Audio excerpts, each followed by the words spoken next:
आऊज़ु बिल्लाहि मिनश शैतानिर रजीम बिस्मिल्लाहिर रहमानिर रहीम। आज का हमारा मौजू है मेरा जिस्म मेरी मर्ज़ी। कुछ लेडीज़ ने कुछ लोगों ने बहुत शोर-गुल मचाया हुआ है और उनके जवाब में बहुत सारे लोग खड़े होते हैं, लेकिन आज मैं कुछ डिफरेंट बात करने वाला हूँ।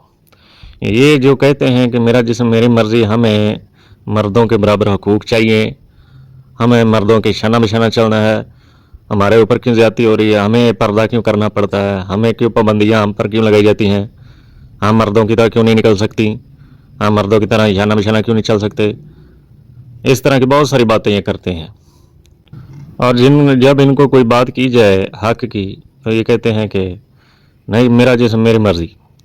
ठीक है, मैं इनके साथ एग्री हूँ। दूसरे लोग और तरह बात करते हैं, मैं ज़रा डिफरेंट बात करने लगा हूँ। मैं इनके साथ बिल्कुल एग्री हूँ।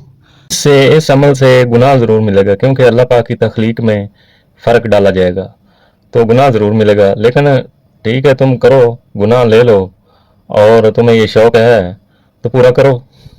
और ये लोग, ऐसे लोग या ऐसी लेडीज़ मेरी बातों को गौर से सुन लें, समझ लें। तुम कह रही हो कि मेरा जिस्म मेरी मर्ज़ी, मैंने मर्दों की बराबरी करनी है, मर्दों वाले हकूक़ चाहिए मुझे, और मर्दों के शाना बिशाना चलना है वगैरह वगैरह। तो फिर ऐसा करो कि डॉक्टर के पास जाओ या किसी साइंटिस्ट के पास या किसी के पास भी।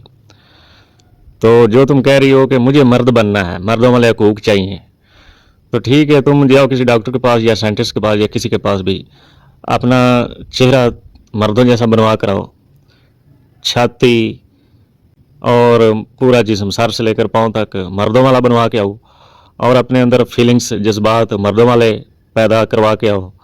ये सब कुछ मर्दों जैसा बनवा के आओ तो तुम रहो मर्दों में बराबरी करो, चलो फिर उनके साथ हम काम करो, जो मर्ज़ी करो, तुम्हें मर्दों वाले हकूक़ ऑटोमेटिकली मिल जाएंगे। पहले मर्द तो बनो। अब तुम्हारा ही दावा है ना कि हमने मर्दों की बराबरी करनी है, मर्दों के शाना बिशाना चलना है, मर्दों वाले हकूक़ चाहिए, तो मर्द बन जाओ, पहले कहीं से बन कर आओ तो तुम्हें ऑटोमेटिकली सब कुछ मिलेगा। ये तो कोई बात ना हुई कि औरत बनकर मर्दों वाले हकूक़, ये तो मुनाफ़िक़त है कि तुम औरत भी रहो और हकूक़ तुम्हें मर्दों वाले मिले। ऐसा तो नहीं ना होता भाई। तुम खुद ही कह रही हो कि मुझे मर्द बनना है, मर्दों वाले हकूक़ चाहिए, तो मर्द बनो, तुम्हें कौन रोकता है। शोर शराबा ड्रामेबाजियाँ करने की कोई ज़रूरत नहीं, मर्द बनो। हम कौन सा कह रहे हैं कि ना बनो, कहीं से बनकर आ जाओ और शामिल हो जाओ। हम तो तुम्हारी ही मुंह की बात के साथ एग्री हैं। तुम्हें चाहिए मर्द बनना, तुमने बनना है, और तुम्हारा जिस्म है, तुम्हारी मर्जी है, ठीक है, करो मर्जी, बनो मर्द, कहीं से बनकर आओ मर्द, अपने हकूक़ लो, ऑटोमेटिकली आपको मिल जाएंगे हकूक़। आपको इस तरह नारेबाजी करने की ज़रूरत भी नहीं पड़ेगी। तुम कहती हो मर्द बनना है तो बनो मर्द, कौन रोकता है तुम्हें। बनो तो सही। ये तो नहीं कि औरत भी रहो और फिर कहो कि हमें जनाब मर्द बनना, ये तो मुनाफ़िक़त है। तो इस पर बहुत सारी तफसीली बात हो सकती है, लेकिन मेरा ख्याल है कि समझ आ गई होगी, इतना ही काफ़ी है। तो अल्लाह पाक से दुआ है कि अल्लाह पाक हमें ईमान की सलामती अता फरमाए और ईमान के साथ ही इस दुनिया से ले जाए। आमीन सुम्मा आमीन।